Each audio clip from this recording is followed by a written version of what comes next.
السلام علیکم فرینډز څنګه تاسو ټول ښه یې ځان مول او زه راغلی یم لاهور ته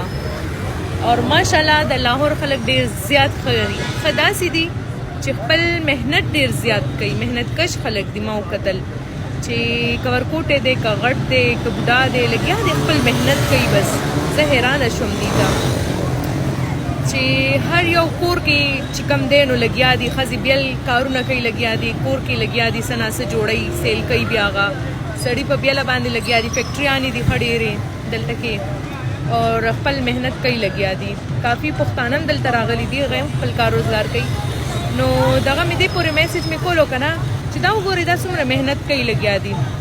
او زموږ پښتنو ته وګورئ صرف تا ویلي ما ویلي دې دا کړي هغې دا وکړل یو بلکې هی نښتي دي چې بس دې دا وکړل دې داسې وکړل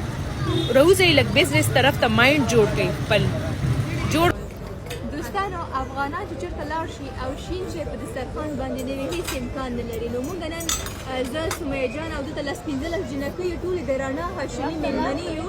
نو رڼا جانې موږ ته یو ښایسته مېلمستیا راکړه دوستانو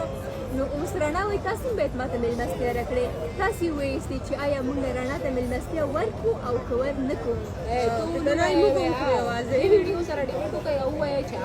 او که غواړئ چې زه تاواني نه شم سمیه تاواني نه شي نه ولیکئ نه نه تاسو ډېر هوښیار خلک یې تاسو پوهېږم چې تاسو ډېر هوښیار خلک یې اوکې بای